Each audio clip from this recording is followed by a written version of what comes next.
Ya chicos, vamos a hacer ahora clase de oxigenoterapia. Esto me parece un poco complicado hacerlo a la distancia porque surgen muchas dudas. Lo que me importa es hacerles entender de que no tengan miedo de la oxigenoterapia. Ahora tampoco lo miren como siempre es lo que hay que hacer y darle oxígeno a diestra y siniestra tampoco, porque existen alteraciones producto de la administración inadecuada de oxígeno, ¿cierto? Existe toxicidad por oxígeno. Así que podemos embarrarla. Y así como hemos hablado anteriormente de pacientes en EPOC, hay que saber cuánto dar y por qué. ¿Ya? Vamos. Es el uso terapéutico suplementario de oxígeno según las demandas o requerimientos de esta por parte de los pacientes. O sea, que yo voy a estar dando de manera artificial oxígeno con un flujo más elevado, bajo la misma presión, ya y bajo el mismo volumen. Entonces el paciente, por lo general, y vamos a tomar como característica en esta presentación a un paciente con insuficiencia respiratoria aguda, ¿ya? Igual vamos a mencionar la insuficiencia respiratoria crónica, pero principalmente la IRA, ¿ya? Así como cualquier medicamento, el oxígeno se considera una droga terapéutica. Si abusamos de él, vamos a tener consecuencias. Si damos menos, no vamos a llegar a la dosis adecuada. Entonces no vamos a tener los efectos terapéuticos deseados. Debe ser dosificado considerando sus efectos adversos y precauciones. Yo creo que todos tienen un pequeño acercamiento con lo que es la oxigenoterapia porque hemos visto en películas, en ER, en series como Grey's Anatomy y todas estas cuestiones que son más pasionales que terapéuticas. Nos vamos a ir dando cuenta de que, por ejemplo, hay un infarto, le ponen oxígeno y eso, oye, pero si tiene un problema respiratorio o un accidente cerebrovascular, le ponen oxígeno, una neumonía, le ponen oxígeno. Y se han dado cuenta que existen de repente mascarillas con unas bolsitas, nariceras, que esta cuestión que va a la nariz nomás. O hemos tenido algún familiar enfermo también que lo hemos visto con oxígeno. Existen hartas modalidades, vamos a hablar de interfaces, ¿ya? Pero primero que todo el fundamento, cómo el oxígeno suplementario es un medicamento que deberá ser administrado según una dosificación que lo voy a ir administrando según litros por minuto. Ahora, no es tan sencillo solamente hablar de litros por minuto porque también tenemos el volumen corriente del individuo, tenemos la frecuencia respiratoria del individuo y tenemos el volumen de espacio muerto. Entonces, si el paciente está taquipneico y está respirando a 20, o sea, 30 respiraciones por minuto, no le va a llegar la misma oxigenación que si está respirando a 12 respiraciones por minuto o a 20. Entonces varía. También depende del volumen corriente. Hay que pensar que un paciente EPOC tiene un volumen corriente menor, es un potencial retenedor de CO2 también. Entonces hay muchas cosas que van cambiando. Eso lo vamos a ir especificando dentro de la presentación, idealmente, y si no, lo vamos a ir dejando para un futuro incierto. Periodo de tiempo determinado. ¿Cuánto tiempo le pongo oxigenoterapia a este caballero o a esta señorita? Control de administración. ¿Cómo voy monitorizando que estamos bajo el umbral o sobre el umbral que yo estimo que es el adecuado para esta situación?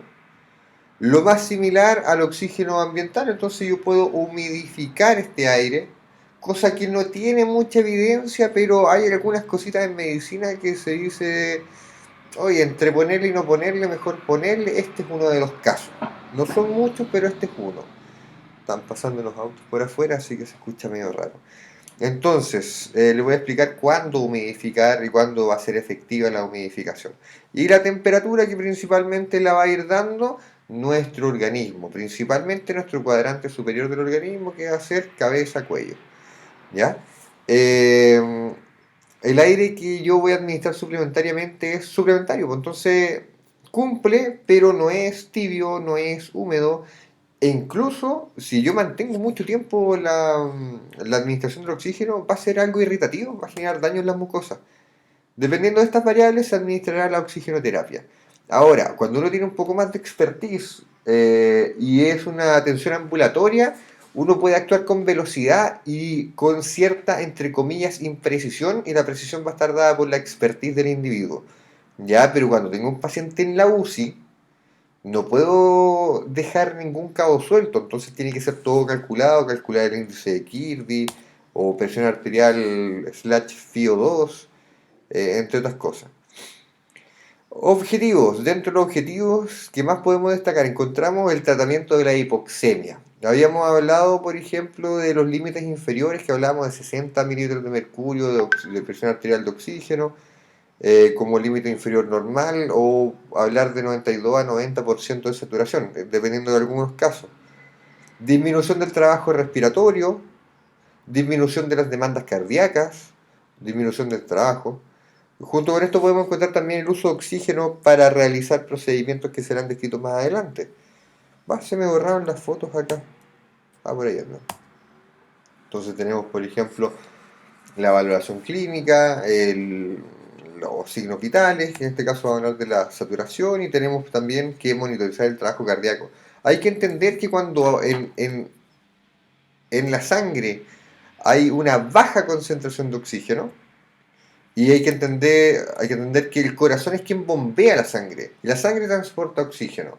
Si la sangre lleva menos oxígeno, el corazón va a tener que bombear el doble para llevar la misma cantidad de oxígeno que tenemos en este momento en la sangre a todos los lugares, ¿cachai? Darle a nivel tisular la misma cantidad de oxígeno que debiésemos darle en condiciones fisiológicas. Entonces, si mi presión arterial de oxígeno baja, mi frecuencia cardíaca sí o sí debe elevarse para esto. Si yo voy y administro oxígeno suplementario, y ahora la sangre arterial de oxígeno, la presión arterial de oxígeno es mayor, mi corazón puede descansar. Entonces le quito estrés. Es por esto que en algunos casos, cuando hay un infarto agudo al miocardio, se le administra oxígeno con naricera o con mascarilla para quitarle trabajo y darle un descanso al corazón que ya está siendo agudamente deteriorado o dañado.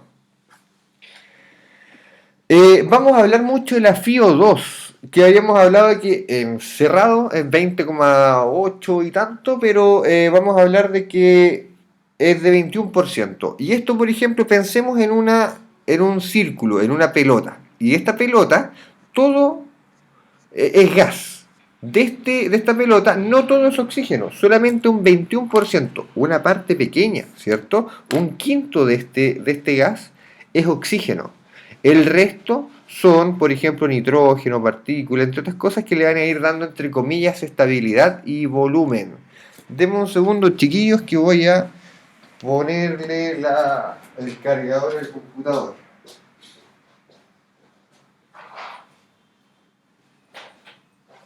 Ya, he vuelto. Entonces, no todo va a ser oxígeno. Entonces, si fuera todo oxígeno, tendríamos todos toxicidad por oxígeno. Entonces, todo viene dado de manera muy inteligente en nuestro organismo. Entonces, tenemos nitrógeno, oxígeno y CO2 dentro de los principales gases que nosotros estamos inspirando.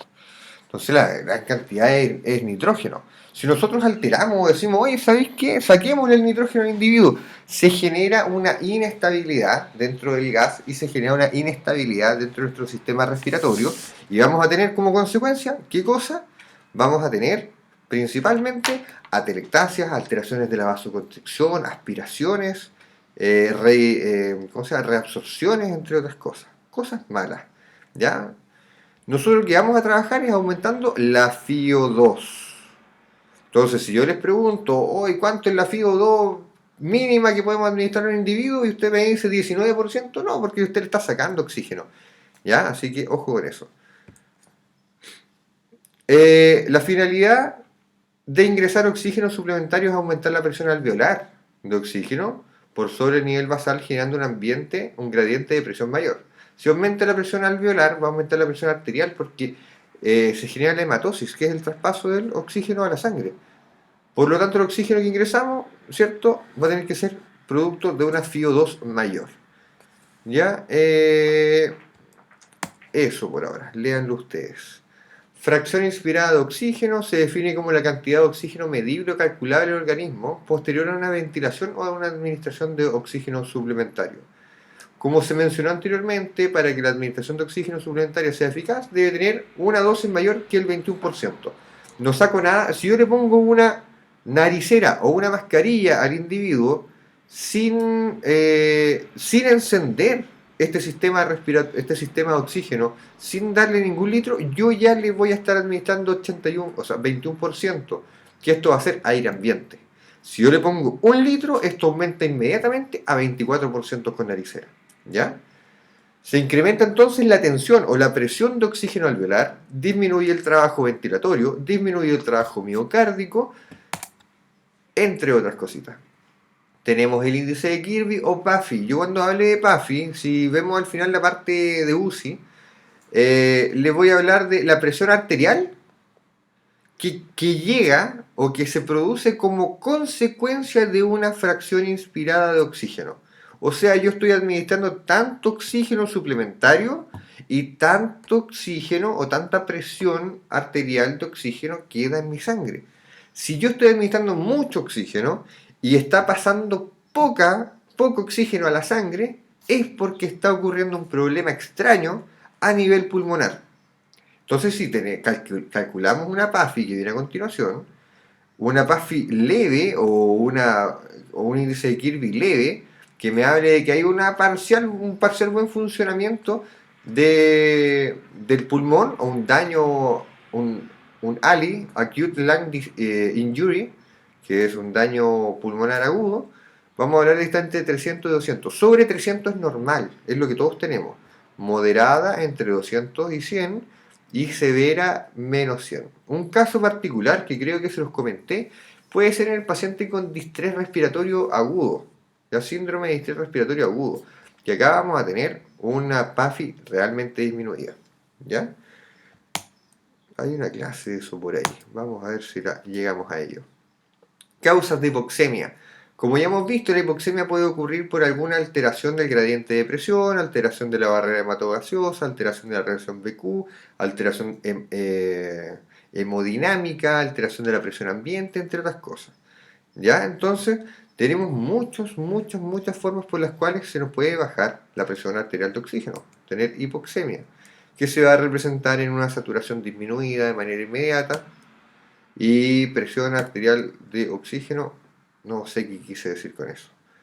¿Ya? Las manifestaciones más evidentes que podemos apreciar en la hipoxemia serán alteraciones del estado de conciencia, taquicardias o bradicardias según severidad, disnea, apremio respiratorio, aumento de la musculatura respiratoria, disminución de la presión de gases en sangre medible con gases arteriales en sangre o en saturación, cianosis, palidez y frialdad. Yo dejo estas últimas tres al final porque, oye, es lo más subjetivo que hay. Si tenemos una persona muy blanca, se le va a marcar mucho más la cianosis que una persona de raza negra. Entonces, aparte, la percepción de los colores, en mi caso, es nula. ¿Ya? Para mí todo es de un color y chao, no existen lo- la- las escalas de grises. ¿Ya? Entonces, quedémonos con lo más medible, más objetivable. ¿Ya? Entonces tenemos distintos tipos de eh, hipoxemia. Habíamos hablado de que 60-70 es como el límite inferior. De aquí ya nos representamos con una saturación entre 91 y 90% y de ahí vamos bajando. ¿Ya? La forma de administración, ¿cómo se puede administrar esto? Tenemos, por ejemplo, distintos sistemas. Y lo más probable es que ustedes han visto este. Cuando van a una sala ERA, a una sala IRA, cuando han ido al hogar donde trabajo, nos hemos dado cuenta de que existen los tanques o balas de oxígeno. Como se mencionó con anterioridad, el oxígeno suplementario se administra de distintas maneras. Y no solamente está la manera, y después está la interfaz, que es lo que se conecta con el individuo, que también existen distintos tipos. Y cada una de estas tiene ventajas y desventajas. Algunos son más caros, otros son más baratos. Uno puede entregar cierta cantidad de litros, como es el concentrador, me dice, me entrega 5 litros. En cambio acá podemos ponerle la cantidad de litros que queramos, entre otras.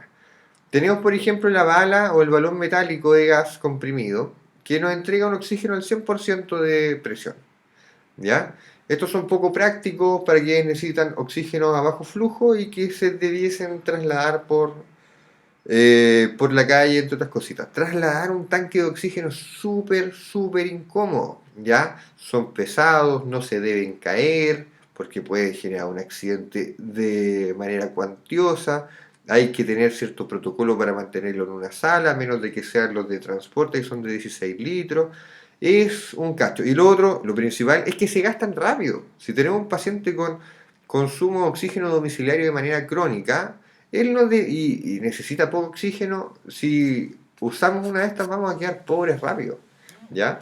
Versus si usamos un concentrador de oxígeno, ¿ya? Los dos sistemas me permiten una administración de oxígeno a bajo flujo. No olviden lo último, ¿ya? Vamos a entrar a eso después. Tenemos de administración ambulatoria también depósitos de oxígeno líquido, reservorios estacionarios que permiten llenar reservorios portátiles livianos con autonomía de hasta 7 horas con un flujo de 2 litros por minuto. Si se dan cuenta, perdón, me está sonando el teléfono. Ahí está en silencio. 2 litros por minuto como máximo, o sea, son para bajos flujos y para bajas necesidades, pero son caros. O sea, si pensamos en un individuo de salud pública, olvídate, ¿ya? El Estado no nos quiere tanto. Entonces tenemos un cuadro resumen en base al costo de mantención, a la portabilidad y a la disponibilidad. Mientras más grande y pesado, oye, obviamente nos va a ser más barato, va a ser más difícil de transportar y menos cómodo, ¿ya? Y la disponibilidad es más alta. Si es más evolucionado y es más avanzado, como es el oxígeno líquido, vamos a tener principalmente en una población más, entre comillas, elitista que en la realidad de nosotros los mortales, ¿ya? El oxígeno puede ser entregado de una fuente paciente al paciente mediante sistemas de bajo o alto flujo. Los sistemas de bajo flujo incluyen naricera de mascarillas simples y mascarillas con reservorio, mientras que las de alto flujo tienen mascarillas, por ejemplo, con reservorio. ¿Ya? Mascarilla simple. Esta es una mascarilla de naricera con reservorio, pero es un caso particular. ¿Ya? Tenemos acá el mascarilla con reservorio, mascarilla simple, entre comillas, porque esta es una mascarilla, la verdad, de, de nebulización. Mascarillas de tipo Halo, entre otras cositas. Entonces tenemos alto y bajo flujo. Lógicamente, bajo flujo, bajas necesidades, alto flujo, altas necesidades de precisión, concentraciones, entre otras cositas. Paciente respira solo una fracción en bajo flujo debido a que el gas se mezcla también con el contenido ambiental. A mí me cuesta calcular en el bajo flujo cuánto es el FiO2. Yo jamás voy a saber realmente cuánto FiO2 está siendo administrado al paciente. Es menos específico en cuanto a parámetros de control, utilizado para tratamiento ambulatorio de hipoxemia leve a más tardar moderada, ¿ya? Y patrón ventilatorio estable. En alto flujo, en cambio, ya se imagina la realidad del paciente, pues el paciente respira totalidad del gas administrado, el paciente está más taquipneico, está más agitado, respira por la boca, está con más problemado. Entonces, yo prefiero utilizar el alto flujo en ese paciente. Mayor hambre o ansias de oxígeno. En bajo flujo dependen de un reservorio anatómico, que este puede ser cavidad nasal u oral, dependen de la frecuencia respiratoria, depende del volumen corriente, depende del volumen minuto, del reservorio artificial, entre otros. O sea, por tantas cosas, por tantos ítems, por decirlo, yo no voy a saber cuánto realmente es el FiO2 que estoy administrando. Entonces, uno dice, ya, le voy a poner 24% de FiO2, pero realmente estoy administrando poquito, estoy administrando mucho para ese paciente. El paciente, en base a cómo respira, va a ir modificando el ingreso del oxígeno, ¿ya? Es impreciso el cálculo de FiO2 real que tenemos en bajo flujo. Acá esta serpiente que tenemos por acá es una naricera o bigotera o cánula nasal, ¿ya? 3 nombres conocidos. Fácil poner, fácil administrar, cómodo por parte del paciente. Tenemos cierta administración, ¿cierto? Que se gradúa en litros y estos litros se transforman en FiO2. Y se fijan, si 0 litros es 21%, 1 litro es 24%, 2 litros es 28%, 3 litros es 32%, 4 litros es 35%. ¿Ya? Va avanzando de 4 en 4%. ¿Ya? Entonces es fácil de recordar. Además, ¿qué cosa es importante? menos de 4 litros por minuto no es necesario colocar un humidificador. ¿Ya? Ojo, uno empieza a poner humidificador desde el primer litro. Desde los 4 litros en adelante se recomienda usar humidificador. De lo contrario, no genera ningún tipo de irritación en la mucosa ni nada y no hay que ambientar el aire. ¿Ya? Eh, Puede emplearse aunque el paciente sea respirador bucal, ya que se ha demostrado que igual accede este oxígeno al tracto respiratorio. El usuario puede hablar, toser y alimentarse durante su uso. No se recomienda el uso de flujos más elevados por riesgo de dermatitis o irritación local. Y además porque realmente no se genera un cambio a nivel de la presión arterial de oxígeno. Si yo le pongo 5 o 6 litros, no, se estabiliza. No empieza a aumentar la cosa.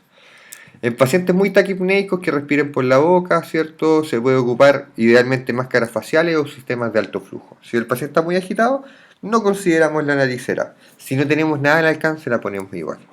¿Ya? La mascarilla simple, ¿qué gracia tiene? Como el oxígeno llega por acá y queda acá flotando, se genera un reservorio. Y reservorio es un espacio en el cual va quedando atrapado el oxígeno y que yo puedo ir reinhalándolo. En la naricera, como está todo el tiempo empujando o tirando aire, se pierde mucho. Si yo respiro y hay una pausa respiratoria, todo ese oxígeno entre inspiración y expiración se pierde. Y esta cuestión está tirando aire todo el rato. ¿Ya? Cambio el reservorio hace que por lo menos por unos segundos se mantenga una cantidad de aire, de oxígeno acá, y yo pueda ir, entre comillas, ahorrando. Es un dispositivo plástico blando que cubre boca y nariz, que posee orificios laterales. No los vayan a cubrir, chiquillos, la gente los cubre con algodón. La cuestión viene así de fábrica. El uso, el flujo a administrar varía entre los 5 y los 8 litros de FiO2 y esta varía de 40 a 60%, se aumenta considerablemente. Debe adaptarse bien a la nariz, tiene buena tolerancia por parte del paciente, puede ocasionar erosiones en el tabique nasal si que queda muy apretado, así que ojo con el tema. Aumenta el reservorio artificial de oxígeno, los flujos menores a 5 litros aumentan la reinhalación parcial de CO2. Entonces, si yo no necesito mucho oxígeno, no le pongo mucho oxígeno, ¿ya? Y uso una naricera. En los sistemas de bajo flujo es la menos cómoda, ya la más cómoda es la naricera. Y tenemos este tipo ahí para que la vayan viendo. Estas perforaciones laterales no las tapen. Yo me he encontrado con muchos pacientes que van y les ponen algodón. Y lo único que están haciendo ellos es aumentar la reinhalación parcial de oxígeno, o sea, de CO2. La máscara de reservorio, por otro lado, es esta, para que la vean. Tiene una bolsa acá hacia abajo. ¿Ya? Reservorio, le acabo de explicar en qué consiste. ¿Ya? El oxígeno se administra constantemente, se empieza a acumular en la bolsa de reservorio. Después esta bolsa se puede ir reutilizando con la respiración siguiente. Se aumenta la FiO2 y ahorro cantidad de oxígeno. ¿Ya? Entonces el flujo se entrega entre 6 y 10 litros, entregando una FiO2 entre el 60 y el 80%. Impecable. ¿Ya? No hay mucho más que saber. Y existen dos tipos, la de reinhalación parcial y la de no reinhalación. Reinhalación parcial tiene una válvula de salida bidireccional y la de no reinhalación es unidireccional. ¿Ya? Eso. Máscaras con reservorio, para que vayan entendiendo un poquito la cantidad de FiO2 entre una y otra. La de no reinhalación entrega FiO2 más elevadas que la de reinhalación parcial. Y también tiene menos riesgo de generar una reinhalación de CO2. ¿Ya? Sistema de alto flujo, vamos a tener la máscara Venturi, ¿ya? Que si ustedes se fijan es lo mismo que la mascarilla que les mostré recién, pero tiene esto que es nuevo, ¿ya? Que ese es el sistema de Venturi.